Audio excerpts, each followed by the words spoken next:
बिस्मिल्लाहिर्रहमानिर्रहीम, अस्सलाम वालेकुम। आप देख रहे हैं SSTV और मैं हूं शाहिद सकलैन। कौमी सियासत में बहुत जल्दी से तब्दीलियाँ आ रही हैं और इस तब्दीली में जो किरदार अदा किया जा रहा है वो मौलाना फजलुर रहमान की तरफ से किया जा रहा है। स्पेशली अगर कहा जाए कि अपोजिशन को इकट्ठा करने की कोशिश कर रहे हैं, लेकिन फ़िलहाल जो है वो कामयाब नज़र नहीं आती इस मामले में। रिसेंटली एक कंट्रोवर्सी हुई है। मोहम्मद मालिक साहब हैं, सीनियर सहाफ़ी हैं, प्रोग्राम करते हैं हम TV पे, और उन्होंने कुछ ट्वीट्स किए थे कि मौलाना फजलुर रहमान को दावत दी गई है जाती उम्रा की तरफ से। मरीम नवाज़ ने दावत दी और शहबाज शरीफ साहब से हट के, जैसा कि गुज़श्ता मुलाकातों में भी कहा यह जा रहा है कि शहबाज शरीफ साहब को साइड पर रखने की कोशिश की गई है। इस हवाले से उन्होंने ट्वीट की और उसका जवाब मौलाना फजलुर रहमान ने दिया है।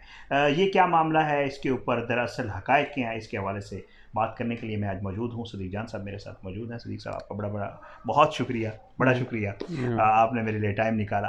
पहले तो ये बताइएगा नाज़रीन को मामला क्या है और इसके पीछे क्या हक़ाइक़ क्या है। मामला जो है, ये मैं बेहतर है कि siyaset.pk ने इसको बड़े अच्छे तरीके से मुख्तसर मगर जामे अंदाज में इसको लिखा है। सही। तो बैकग्राउंड जो है वो लोगों को पता चल जाएगा। मैं ज़रा siyaset.pk की स्टोरी को पढ़ लेता हूँ। अगर आप खुद जाके पढ़ना चाहें तो आप पढ़ सकते हैं। मैं वो पढ़ देता हूँ और फिर उसके ऊपर मैं आपको बताता हूँ कि मेरे पास क्या इतलात हैं। मोहम्मद मालिक साहब ने दावा किया कि मरीम नवाज़ ने मौलाना फजलुर रहमान से जाती उम्रा आने की मरीम नवाज़ ने मौलाना फजलुर रहमान को जाती उम्रा आने की दावत दी, जिस पर मौलाना ये कहते हुए इनकार कर दिया मौलाना ने कि मैं शरीफ ख़ानदान के दरमियान जारी महाजराई का किसी तौर पर हिस्सा नहीं बनना चाहता। और मालिक साहब के मुताबिक ये इंकशाफ किसी और ने नहीं बल्कि फजलुर रहमान साहब ने खुद किया। इस पर फजलुर रहमान साहब ने जवाब दिया। उन्होंने कहा कि मरीम नवाज़ की तरफ से ना तो कोई बाज़ाब्ता दावत आई, ना मैंने इनकार किया, ना ही मज़कूरा सहाफ़ी से मेरी कोई मुलाकात या गुफ्तगू हुई। मौलाना ने इससे पहले ये कहा कि एक सहाफ़ी के ट्वीट की तरफ से दिए गए इस तासुर में कोई सदाकत नहीं कि मैंने किसी ख़ास वजह से रायवंड जाने से इज्तनाब किया। सियासी हवाले से मेरी बातचीत पार्टी के सदर शहबाज शरीफ से रहती है। अपोजिशन जमातों के बाहिमी ताउन के वक्त इस तरह के रखना पैदा करने से गुरेज करना चाहिए। मौलाना साहब कहते हैं कि मरीम को मैं अपनी बेटियों की तरह अजीज़ रखता हूँ। वो बड़ी हिम्मत और बहादुरी के साथ नहायत मुश्किल हालात का मुकाबला कर रही हैं। नैब में पेशी के वक्त उस पर हमले की बुज़दिलाना कार्रवाई पर मैंने सबसे पहले आवाज़ उठाई और मरीम बेटी से भी बात की। मालिक साहब ने उसके बाद फिर ट्वीट किया और उन्होंने कहा कि मौलाना ने भी ट्वीट किया है कि उन्हें मरीम नवाज़ की तरफ से बाज़ाब्ता दावतनामा नहीं मिला, मुझसे कोई बात नहीं हुई। मैंने दावा नहीं किया कि कोई रस्मी दरख्वास्त है या वो मौलाना ने मुझे बताया था। मैंने जो कहा वो ये था कि मरीम ने उन्हें आने का कहा और उन्होंने तरदीद इस बात की नहीं की। बहुत से लोगों ने मेरे मौलाना साहब और मोहतरमा मरीम की गुफ्तगू के ट्वीट के बारे में मालूमात के ज़राए के बारे में पूछा। मौलाना साहब ने ये बात शहबाज शरीफ के माबैन ताज़ा मुलाकात में मौजूद लोगों के साथ शेयर की। इसके दर्जनों गवाहान मौजूद हैं। देखें, पहली बात तो यह है कि बहुत लोग समझ रहे हैं कि मालिक साहब की खबर गलत है। जिस तरह से मौलाना फजलुर रहमान साहब ने ये ट्वीट्स किए हैं तो ये ट्वीट्स बता रहे हैं कि दाल में कुछ काला है। दूसरी बात यह है कि ये खबर तारिक अजीज़ साहब ने दी, उससे पहले कुछ रिपोर्टर्स ने दी, फिर तारिक अजीज़ साहब ने तो दुनिया न्यूज़ में पूरी इसके हवाले से बताया, इसका सारा डिटेल बताई कि शहबाज शरीफ साहब जब मिलने गए मौलाना फजलुर रहमान साहब को तो उनसे पहले इरफान सिद्दीकी साहब गए और इरफान सिद्दीकी साहब गए नवाज शरीफ साहब का पैगाम लेकर। और इसमें शायद सकलैन साहब कोई दूसरी राय नहीं है कि इस वक्त मरीम साहिबा जो हैं वो खुलकर जो है वो अपने चचा के ख़िलाफ़ आ चुकी हैं और कई वीडियोज़ में हम मिसालें दे चुके हैं। बार बार हमें वो चीज़ें दोहरानी पड़ती हैं। ज़ाहिर है वो फैक्ट्स हैं कि मरीम साहिबा ने जब नैब ऑफिस से वापसी पर प्रेस कॉन्फ्रेंस की तो उस प्रेस कॉन्फ्रेंस में उन्होंने क्या कहा? उन्होंने कहा नवाज शरीफ का फैसला ये है कि APC की क़यादत मौलाना फजलुर रहमान करेंगे और हम उनके साथ हैं। हालांकि APC की क़यादत या अपोजिशन की क़यादत शहबाज शरीफ को करनी चाहिए क्योंकि वो अपोजिशन लीडर हैं। बिल्कुल। अच्छा, उन्होंने वहाँ पर शहबाज शरीफ का नाम नहीं लिया। शहबाज शरीफ साहब ट्वीट करते हैं, उसमें वो मरीम का जिक्र नहीं करते। मरीम उस ट्वीट को रीट्वीट नहीं करती। मरीम कहती है मेरे ऊपर कातलाना हमला हुआ है। शहबाज शरीफ प्रेस कॉन्फ्रेंस में कहते नहीं उनके ऊपर कातलाना हमला हुआ है। शहबाज शरीफ पार्लियामेंट में भी ये मामला नहीं उठाते। शहबाज शरीफ उनके साथ बैठ के प्रेस कॉन्फ्रेंस ही नहीं करते।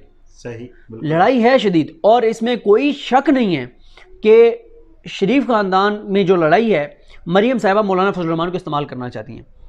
लेकिन मौलाना साहब सादे ज़रूर हैं पर इतने नहीं हैं। ठीक है, तो मौलाना साहब जो हैं वो नहीं इनका वो बनना चाहते, इनके इस जो ये खेल रहे हैं आपस में, क्योंकि मौलाना साहब को नवाज शरीफ साहब ये कह चुके हैं इरफान सिद्दीकी साहब को भिजवा कर कि शहबाज शरीफ आ रहे हैं, इसकी सुन लें, जो कहता है कहने दें। क्योंकि नवाज शरीफ साहब ने, आपको पता है, पहले भी एक बार कहा हुआ है, नवाज शरीफ साहब ने एक बार पहले कहा था कि शहबाज शरीफ को सीरियस ना लिया करें, जज्बात में आगे कोई भी बात कर देता है। ठीक है, ये उन्होंने एक मीटिंग में कही थी और फिर ये रिपोर्ट भी हो गई थी कि इसको सीरियस ना लिया करें। तो अब भी नवाज शरीफ साहब ने फजल रहमान साहब को इरफान सदीकी साहब के जरिए कहा कि शहबाज शरीफ को सीरियस नहीं लेना, वो आ रहा है, उसकी सुन लें, जो कहता है सुन लें और बस टालें, इसको उतारें सर से।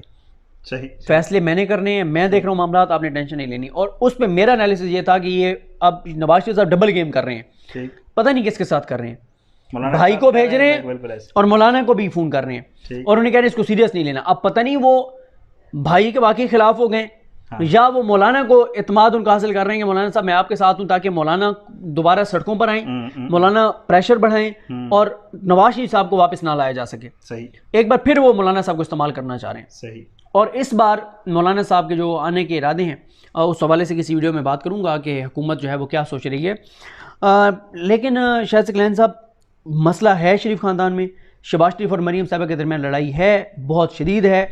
और आप देखें जिस दिन मरीम साहिबा ने प्रेस कॉन्फ्रेंस की यही नैब से वापस आकर, उस दिन शहबाज शरीफ कैंप का एक बंदा भी उनके साथ नहीं बैठा था। ठीक है, यहाँ तक कि शहबाज शरीफ ग्रुप के लोगों ने जब कौमी असम्बली में ये मामला उठाया, उसमें कहीं नहीं कहा कि मरीम के ऊपर कातलाना हमला हुआ है। सबसे बड़ा मसला ये उठाया गया कि राना तनवीर तो यहाँ पर मौजूद थे, इनका नाम FIR में कैसे आ गया।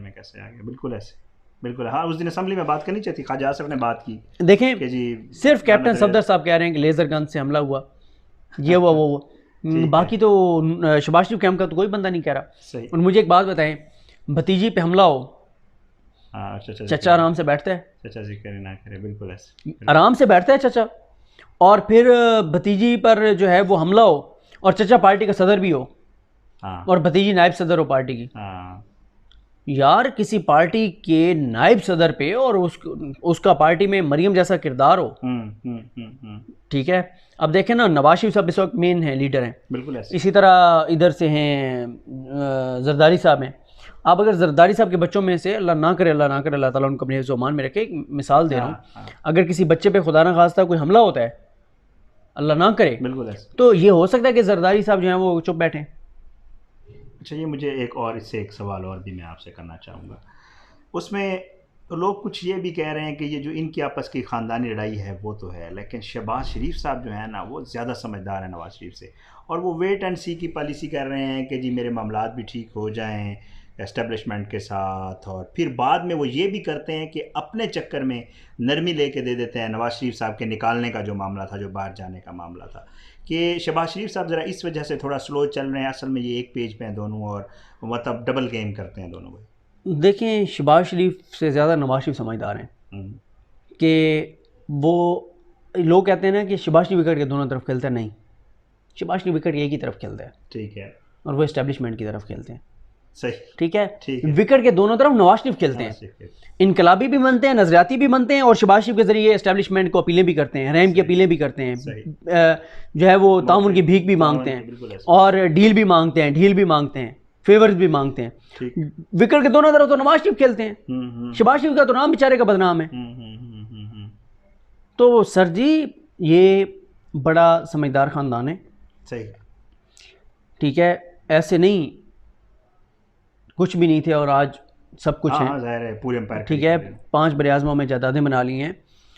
तो आखिर कोई देखें, एक जो ज़हीन बंदा होता है ना, मैं अक्सर एक बात कहता होता हूँ, ये हमारे टीचर थे सनौल अमान साहब, अल्लाह ताला उनके दर्जात बुलंद करे, बखर में पंजाब पब्लिक स्कूल के प्रिंसिपल थे और अमीर जमात इस्लामी भी थे। तो वो कहते होते थे कि जो नौजवान सड़कों पे वन व्हीलिंग कर रहे होते हैं ना, जो वन व्हीलिंग कर रहे होते हैं, तंजीमी तौर पर वो बात करते थे क्योंकि वो जमीयत और बज़्म पैगाम को देखते थे, तो वो कहते थे कि उन नौजवानों को टारगेट करो जो वन व्हीलिंग कर रहे होते हैं ना, तंजीम में लाने की कोशिश करो। हमने एक दिन पूछा, सर आप क्यों ये बात करते हैं? कहते हैं जो अपने छोटे से शौक के लिए अपनी जान को ख़तरे में डाल रहा है, ज़रा मोटरसाइकिल हिला तो उसकी जान चली जाएगी।